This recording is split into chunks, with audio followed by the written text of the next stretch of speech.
Hello friends, good morning. स्वागत है आप सभी लोगों का आपके अपने इस YouTube channel A1 Sharma classes के अंदर।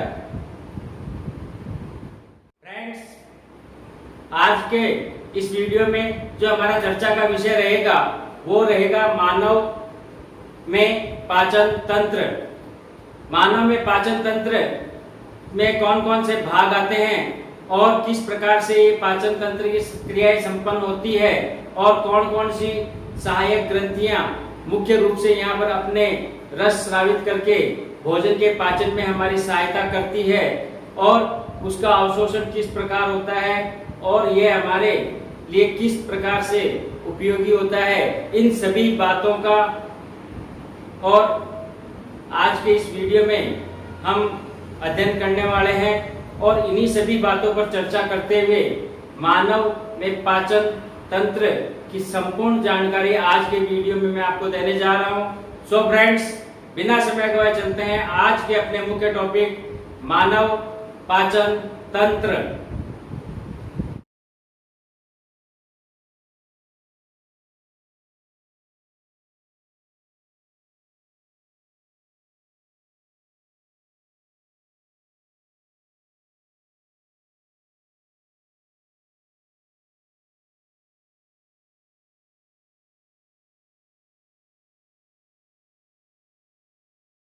मानव पाचन तंत्र के अंदर सबसे पहले हम यहाँ डायग्राम के ऊपर देखते हैं, क्योंकि अधिकांश स्टूडेंटों के साथ प्रॉब्लम आती है कि वो डायग्राम बनाने में सक्षम नहीं हो पाते या अपने आप को कमजोर महसूस करते हैं। तो सबसे पहले मैं आपको यहाँ पर डायग्राम बनाने की एक छोटी सी ट्रिक बताता हूँ। उस ट्रिक के आधार पर आप अति शीघ्रता के साथ आउटलाइन उसकी बना सकते हो और उस आउटलाइन के तहत आप उसे एक पूर्ण रूप से अच्छा चित्र बना सकते हो।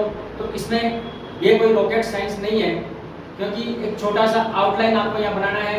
ये भी कंपलसरी नहीं है कि यहाँ पर आप लोगों को यहाँ बहुत अति सुंदरता के साथ काम करना है, क्योंकि साइंस में हमेशा आउटलाइन ही देखी जाती है, न कि उसका वास्तविकता में भाई ये अति सुंदर होना चाहिए, ये चीज़ नहीं देखी जाती है यहाँ पर। तो यहाँ पर सबसे पहले मानव पाचन तंत्र के अंदर मैं आपको एक संक्षिप्त में लाइन बता रहा हूँ जो कि आप लोगों को डायग्राम बनाने के अंदर अति महत्वपूर्ण सहायता प्रदान करेगी। इस तरीके से आपको ये चीज़ यहाँ पर शो करनी है और इसके साथ बड़ी आसानी के साथ आपको ये काम करना है और धीरे धीरे यहाँ पर इसकी ये लेयर आपको बतानी है और इसके साथ यहाँ पर आपको पैनक्रियाज बताना है। पैनक्रियाज के साथ साथ अग्नाशय और अग्नाशय के साथ साथ आपको ये एक छोटा सा डायग्राम आपको यहाँ पर बताना है और इसके साथ जब ये दोनों चीज़ यहाँ पर आप देखोगे अति शीघ्रता के साथ आपको यहाँ पर ये महसूस होगी।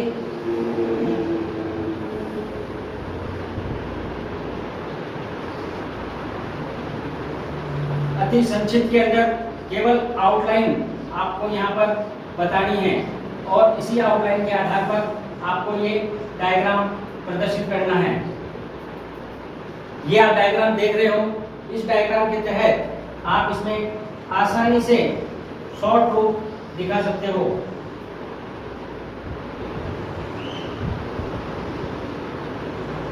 ज्यादा अधिकतर इसमें आपको सुंदरता की आवश्यकता नहीं है, सिर्फ ये छोटा सा एक डायग्राम है जो आप लोगों को फ्री हैंड स्केचिंग के रूप में बनाना है। इस फ्री हैंड स्केचिंग में डायग्राम बनाते समय आपको सिर्फ ये ध्यान रखना है कि वास्तविकता में जो चीज आप प्रदर्शित कर रहे हो वो उसी जगह उपस्थित है या नहीं।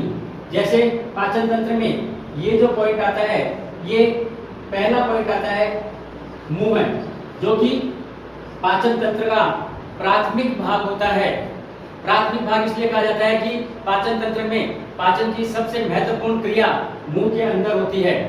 मुंह के अंदर दांत, जीभ और उसके साथ लार ग्रंथि, ये तीनों पॉइंट इसके अंदर अति महत्वपूर्ण होते हैं। दूसरी बात आपको ध्यान ये रखनी है कि जब भी आप डायग्राम बनाते हो और उस डायग्राम की आप नाम लिखते हो तो नाम हमेशा एक तरफ एक सीधी रेखा के रूप में आपको प्रदर्शित करना है। जैसे मैंने यहाँ पर आपको सीधी रेखा के अंदर ये बताया है, उसके साथ यहाँ पर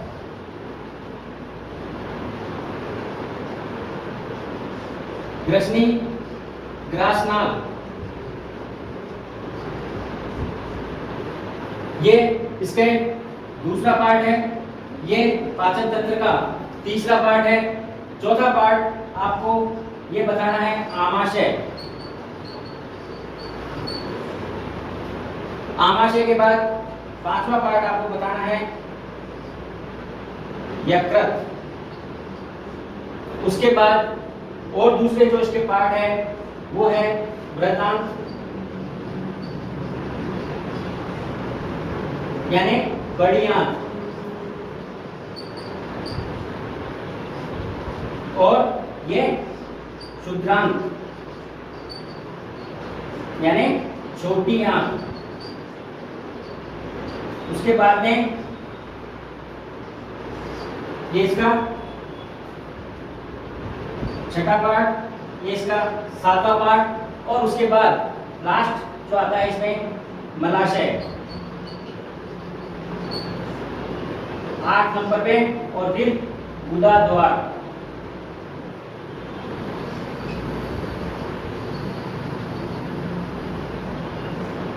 या गुदा, ये 9 नंबर पे।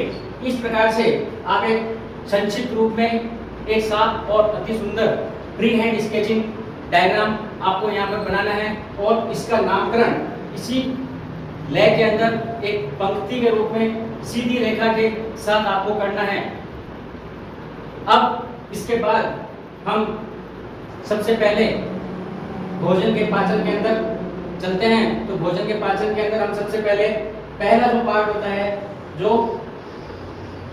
मुंह होता है, इसके अंदर हम पाचन तंत्र के और कौन कौन से अंग आते हैं उनका एक संक्षिप्त के अंदर मैं आपको यहाँ पर बता देता हूँ कि आपको किस क्रम के अंदर ये नाम लिखने हैं। मानव पाचन तंत्र के अंतर्गत सबसे पहले इसके विभिन्न भागों पे अपन बात करते हैं।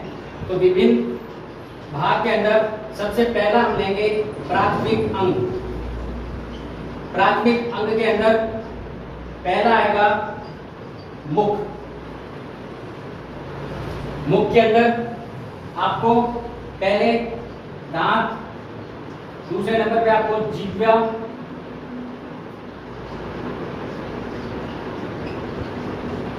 तीसरे नंबर पे आपको लार ग्रंथि,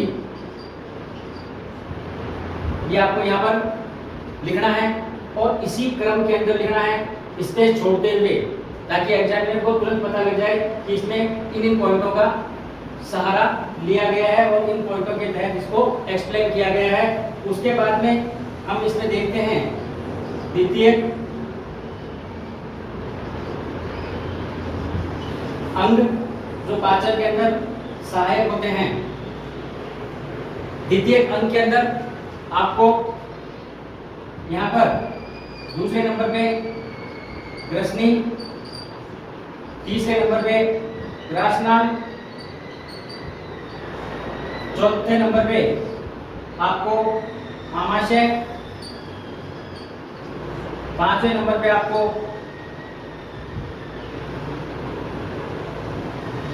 यकृत, छठे नंबर पे आपको क्षुद्रांत यानी छोटी आंत, और सातवें नंबर पे आपको लिखनी है वृत्तांत्र, वृत्तांत्र, बड़ी आंत। आठवें नंबर पे आपको लिखना है यहाँ पर मलाशय, और फिर 9वें नंबर पे लिखना है गुदा। ये क्रम आपका निश्चित क्रम है। इस क्रम के अंदर आपको इसी सेट के अंदर वो नोटबुक के अंदर आपको लिखना है। उसके बाद में आपको यहाँ लिखना है सहायक ग्रंथियां, जो भोजन के अंदर सहायक होती है। भोजन के अंदर सहायक ग्रंथियों के अंदर जैसे लाल ग्रंथि आती है, यकृत आता है, उसके साथ और भी बहुत सी ग्रंथियां आती है, जो तीसरे नंबर पे आपको लिखना। सहायक ग्रंथि कौन कौन सी होती है, उनके क्रमशः नाम लिखने हैं, जिसमें सबसे पहला नाम आपको लाल ग्रंथि लिखना है, उसके बाद में यकृत, उसके बाद में अंगनाशय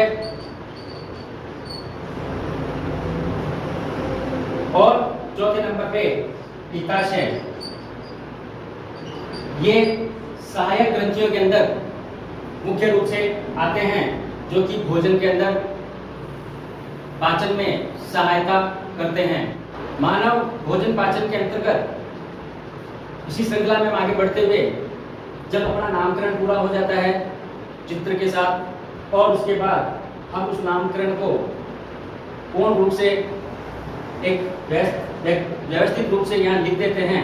लिखने के बाद हम एक एक पॉइंट को विस्तार से यहाँ पर समझाने की कोशिश करते हैं।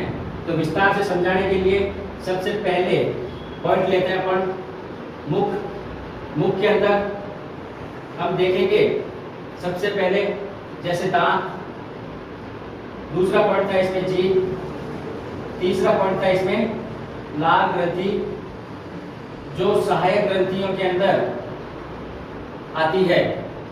दांत के अंदर हम देखते हैं, आपको यहाँ हेडिंग दांत लगाना है। वैसे मैंने दांत के बारे में पूर्व वीडियो के अंदर सब कुछ बताया है, लेकिन यहाँ शॉर्ट में आपको मैं बता देता हूँ कि दांत के बारे में यहाँ ज़्यादा विस्तार से आपको नहीं लिखना है।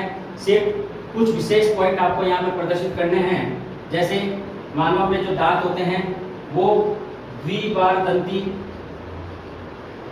पहला पॉइंट, और गर्ददंती ये दूसरा पॉइंट आपको लिखना है। उसके बाद यहाँ पर दांत के प्रकार में आपको लिखना है अस्थायी दांत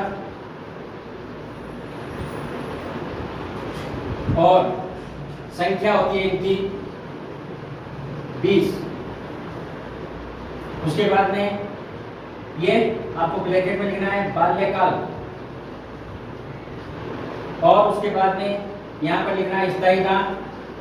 स्थायी दांत के अंदर संख्या 32 आपको यहाँ प्रदर्शित करनी है। उसके बाद युवावस्था से वृद्धावस्था तक ये स्थायी दांत रहते हैं। उसके बाद में आपको यहाँ पर दांत के चार प्रकार जो मैंने पूर्व वीडियो में बताए थे वो आपको क्रमशः यहाँ पर लिखना है, और लिखने के साथ आपको यहाँ पर उनकी संख्या भी लिखनी है। और उसके बाद में नीचे लिखना है मानव दंत सूत्र, जो मैंने आपको पूर्व वीडियो के अंदर बता दिया है। ये व्यवस्थित कार्य करने के बाद दूसरा हम लेते हैं सहायक ग्रंथि। लाल ग्रंथियों के प्रकार में सबसे पहला जो नाम आता है वो आता है अधोजीव्या, और उसके बाद में दूसरा जो नाम आता है अवचिबुकीय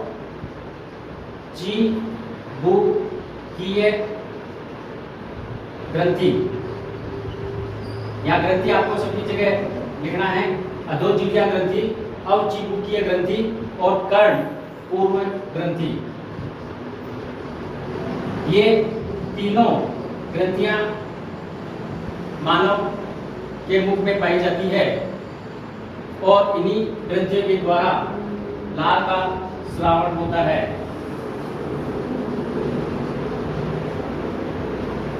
ज्यादा विस्तार से आपको यहाँ पर नहीं चलना है, सिर्फ आपको नाम यहाँ पर बताने हैं। और यह तीनों ग्रंथियां आपको विशेष ध्यान रखना है कि कोई भी ग्रंथि मुख गुहिका में उपस्थित नहीं होती है। मुख गुहिका से बाहर उपस्थित होती है, मुख गुहिका से बाहर उपस्थित होती है। केवल जो इनका स्राव होता है वो स्राव मुख गुहिका में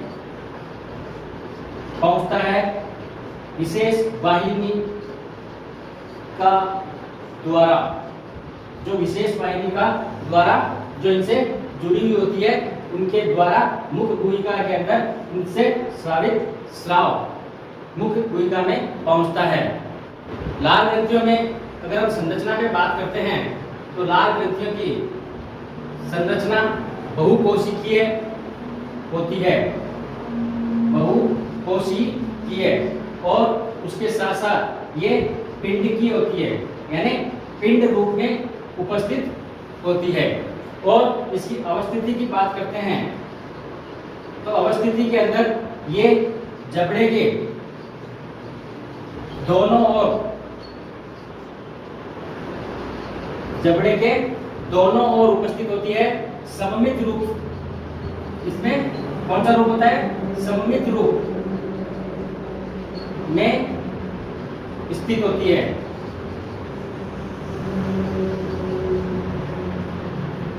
इसके बाद हम लार के अंदर शॉर्ट में ही आगे का पॉइंट लेते हैं जिसमें मुख्य रूप से आता है लार के कार्य। फ्रेंड्स, यदि आप लोगों ने मेरी वीडियो को देखते हुए यहाँ तक का सफर तय किया है तो इससे मैं ये उम्मीद करता हूँ कि या तो आपको ये वीडियो बहुत ज़्यादा पसंद आई है और आपको इससे बहुत कुछ सीखने को मिला है और आप अपनी पढ़ाई के प्रति बहुत अधिक जागरूक है। तो इस के आधार पर मैं आशा करता हूँ कि शायद आप अंत समय तक मेरी इस वीडियो को यूं ही देखते रहेंगे और आगे बढ़ते रहेंगे। लार के कार्य में सबसे पहला जो कार्य होता है वो होता है मुख को नम बनाना और उसके साथ स्वच्छ बनाना। ये महत्वपूर्ण सबसे पहला कार्य होता है कि लार मुख को नम बनाए रखती है और मुख को साफ करती है। अगर लार नहीं होती तो मुख के अंदर सफाई पूर्ण रूप से नहीं हो पाती। दूसरा इसका प्रमुख कार्य है पाचन के अंदर, भोजन के पाचन में यह महत्वपूर्ण भूमिका निभाती है। पाचन के साथ साथ भोजन को निगलने, चबाने में यह महत्वपूर्ण भूमिका निभाती है, क्योंकि जैसे जैसे हम भोजन को चबाते हैं उसके छोटे छोटे टुकड़े पड़ जाते हैं और टुकड़े पड़ने के बाद अगर लार नहीं होती तो वो चिकनाई युक्त लुगदी नहीं पड़ती। चिकनाई भोजन को चिकनाई प्रदान करती है और इस चिकनाई के कारण हम भोजन को आसानी से निगल सकते हैं। यह इसका दूसरा महत्वपूर्ण कार्य होता है। और तीसरा जो कार्य होता है वो होता है मुख गुहिका जो होती है, उस मुख गुहिका को यह नम और सुरक्षित रखती है, क्योंकि मुख गुहिका में अति कोमल कोशिकाएं होती है और अगर भोजन के अंदर चिकनाई नहीं होगी और वो चिकनाई बिना भोजन हम निगल लेते हैं तो वो हमें मुख गुहिका के अंदर जो उपस्थित कोशिकाएं हैं उन कोशिकाओं को डिस्ट्रॉय या नष्ट कर देती है। तो यहाँ पर लार का तीसरा महत्वपूर्ण कार्य है कि मुख के अंदर उपस्थित मुख गुहिका जो होती है वो भोजन को नम बनाने के साथ साथ मुख गुहिका को भी नम रखती है और सुरक्षित रखती है और मुख गुहिका की रक्षा करती है।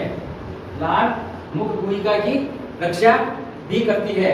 उसके बाद चौथा जो इसका महत्वपूर्ण कार्य होता है कि जैसे मैंने पहले पूर्व में बताया था लार के अंदर कि इसके अंदर अल्फा एमाइलेज एंजाइम पाया जाता है।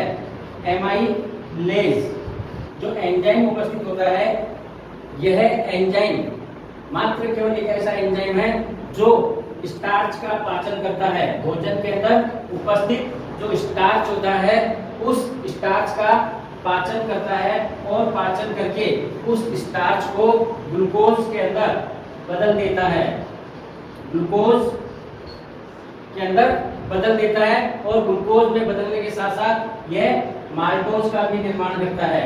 ग्लूकोज प्लस माल्टोज ये दोनों स्टार्च के एमाइलेज के पाचन के बाद इनका निर्माण होता है, जो कि पाचन के अंदर महत्वपूर्ण भूमिका निभाता है। और केवल मनुष्य के अंदर स्टार्च का पाचन सिर्फ और सिर्फ मुख के अंदर ही होता है, दूसरी जगह संपूर्ण पाचन तंत्र के अंतर्गत इस स्टार्च का पाचन नहीं होता है। तो यहाँ पर यह महत्वपूर्ण प्रश्न बनता है कि मनुष्य के अंदर स्टार्च का पाचन कहाँ होता है, और कई बार पूछा जाता है कंपटीशन एग्जाम्स के अंदर। तो आपको यहाँ पर ध्यान रखना है कि स्टार्च का पाचन मनुष्य के अंदर मुंह के अंदर होता है और किसके द्वारा होता है, लार में उपस्थित अल्फा एमाइलेज एंजाइम के द्वारा होता है। और ये स्टार्च को ग्लूकोज प्लस माल्टोज के अंदर कन्वर्ट कर देता है ताकि माल्टोज का आगे सुगमता से पाचन किया जा सके। तो ये इसके मुख्य कार्य हैं, और भी बहुत सारे कार्य होते हैं जिसमें से मुख्य 4 कार्य आपको यहाँ पर प्रदर्शित करने हैं। लार के कार्य के बाद हम आगे बढ़ते हैं। इसके अंदर तीसरा जो पॉइंट आता है, जो जीभ का पॉइंट आता है, जो मैंने आपको शॉर्ट में यहाँ पे दर्शाया है ताकि लिखने में ज़्यादा समय खराब ना हो और वीडियो ज़्यादा लंबा न बने, इसलिए मैंने आपको ये पूर्व लिखित में शॉर्ट में समझा रहा हूँ कि जीभ का मानव भोजन पाचन में क्या भूमिका होती है। वैसे आप सभी लोग जानते हो कि जीभ के क्या कार्य होते हैं।